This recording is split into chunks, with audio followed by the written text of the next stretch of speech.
Number C. Next question, कवक में पोषण की कौन सी विधि होती है? यानी कवक में पोषण की कौन सी विधि होती है? तो जो कवक होते हैं उनमें होता है मृतजीवी। कौन सा? मृतजीवी। कवक हो गया, ईस्ट, मशरूम, ये सब में मृतजीवी। Option number B. नेक्स्ट, शरीर में भोजन का पाचन किस प्रकार की अभिक्रिया है? तो जो भोजन का पाचन होता है ये होता है उपचयन अभिक्रिया। कौन सी अभिक्रिया? उपचयन।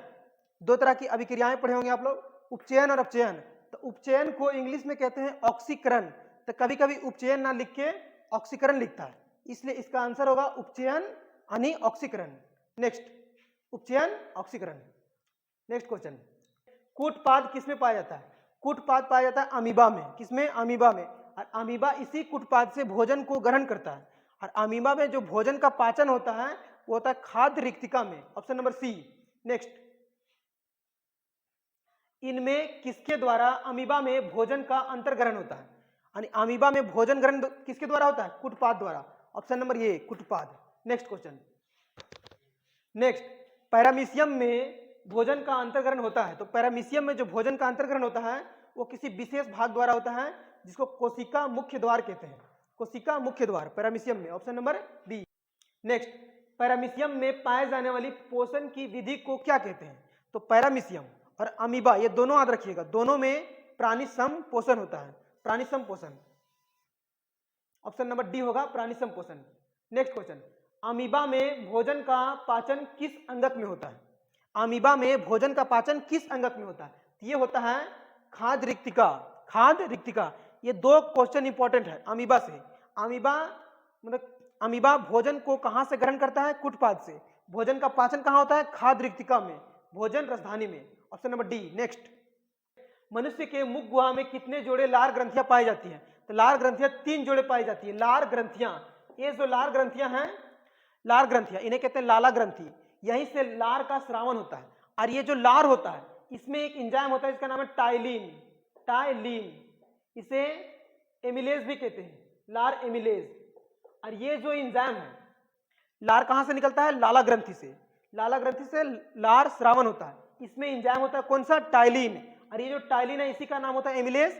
और ये कार्बोहाइड्रेट का पाचन करता है। किसका? कार्बोहाइड्रेट। कार्बोहाइड्रेट का पाचन करके मंड यानी स्टार्च के रूप में बदलता है। नेक्स्ट क्वेश्चन, लार किस ग्रंथि से निकलता है? तो लार जो है लाला ग्रंथि से निकलता है। किस ग्रंथि से? लाला ग्रंथि। ऑप्शन नंबर सी।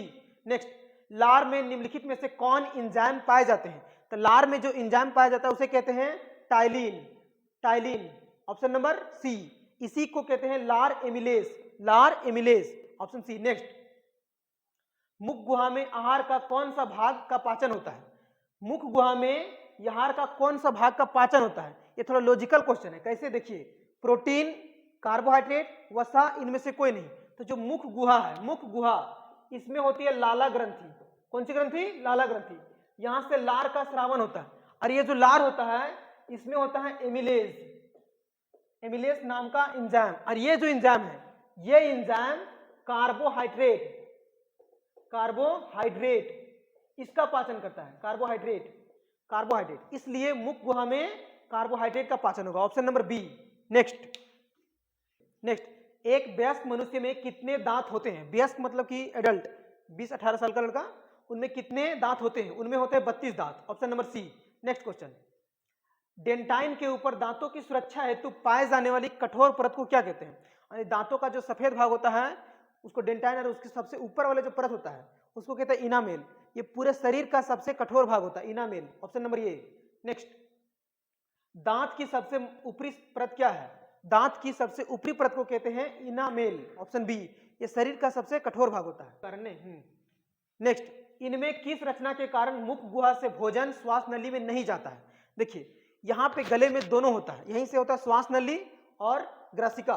तो किस संरचना के कारण जो भोजन है वो श्वास नली में नहीं जाता है, यानी वो श्वास नली में नहीं जाएगा? तो वहां एक संरचना होती है जिसे कहते हैं इपिग्लोटिक्स।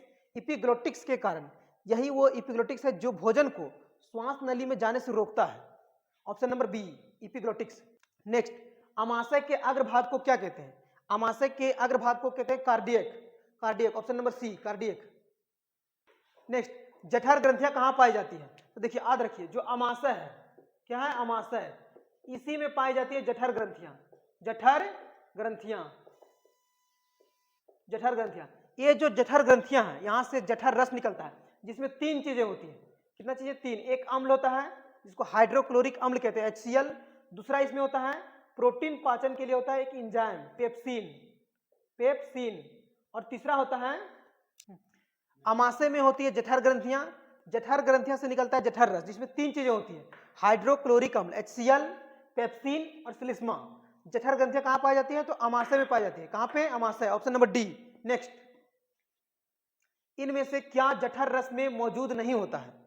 4 ऑप्शन दिए हैं, आपको सेलेक्ट करना है कि कौन सा जठर रस में नहीं होता है। तो हाइड्रोक्लोरिक अम्ल होता है, म्यूकस होता है, म्यूकस होता है, इसी को हिंदी में कहते हैं श्लेष्मा। पेप्सिन, पेप्सिन भी होता है, लेकिन पित्त रस नहीं होता है, पित्त रस नहीं होता है, इसलिए इसका आंसर होगा option number D. Next, next, मनुष्य के शरीर की सबसे बड़ी ग्रंथि है? तो मनुष्य की सबसे बड़ी ग्रंथि जो होती है वो होती है अकृत, इसे इंग्लिश में लीवर कहते हैं, ऑप्शन नंबर ए। नेक्स्ट क्वेश्चन, नेक्स्ट, पीत रस कहां से स्रावित होती है? तो देखिए यहां थोड़ा सा कंफ्यूजन है कि पीत रस लोगों को लगता है पित्ताशय से होगा, लेकिन ऐसा नहीं है। पीत रस जो होता है ये अकृत से निकलता है। कहां से? अकृत, इंग्लिश में इसको लीवर कहते हैं। अकृत से निकलता है, लेकिन जो निकलता है उसको स्टोर कहां से रहता है? तो स्टोर रहता है पित्ताशय में, पित्ताशय में स्टोर रहता है, यानी भंडारण पित्ताशय में होता है, और निकलता कहां से? अकृत से। Next question, option number B इसका आंसर होगा।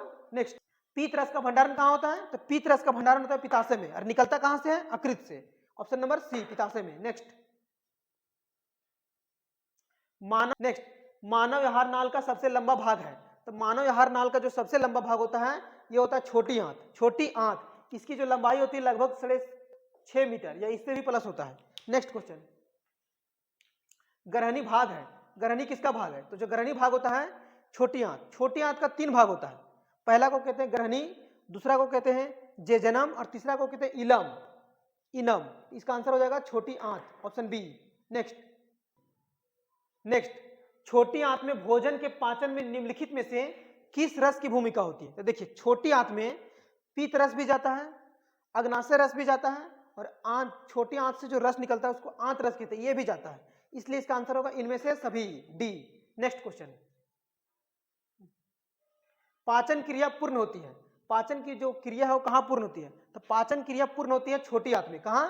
छोटी आंत में, ऑप्शन नंबर सी, छोटी आंत में। नेक्स्ट क्वेश्चन, अमाशय में अधपचे भोजन, नेक्स्ट क्वेश्चन, अमाशय में अधपचे भोजन के लई की तरह के स्वरूप को क्या कहते हैं?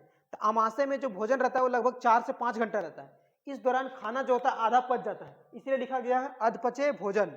उसको जो कहते हैं काइम कहते हैं, काइम, काइम। और जब भोजन पूरा पच जाता है छोटी आंत में जाने के बाद, तब उसको चाइल कहते हैं, चाइल।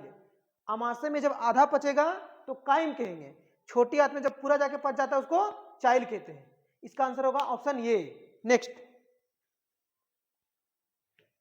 नेक्स्ट क्वेश्चन, भोजन का मुख्य रूप से अवशोषण होता है। देखिए छोटी आंत में जाने के बाद भोजन पूरी तरह से पच जाता है, और वहीं छोटी आंत से ही भोजन का अवशोषण शुरू हो जाता है।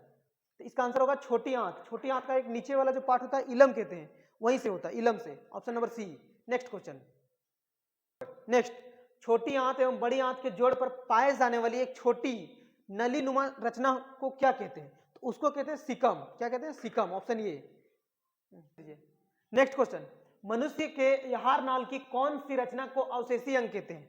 मनुष्य के आहार नाल की कौन सी संरचना को अवशेषी अंग कहते हैं? अवशेषी अंग इसलिए कहते हैं क्योंकि अब इसका यूज नहीं होता है मनुष्य में, और वो होता है appendix, option D, option B, appendix. तो आज के वीडियो में बस इतना ही। आज हम लोग देखें जैव प्रक्रम का कुछ ऑब्जेक्टिव क्वेश्चन। ये मनुष्य में पोषण तक हो गया है कंप्लीट, इसके बाद इसका पार्ट 2 भी आएगा, जिसमें इसी चैप्टर का ऑब्जेक्टिव क्वेश्चन रहेगा, वो भी इसी तरह सीक्वेंस से रहेगा। श्वसन से जितना भी ऑब्जेक्टिव क्वेश्चन बनता है, फिर वाहन से जितना बनेगा, सारा क्वेश्चन सीक्वेंस वाइज सेट रहेगा।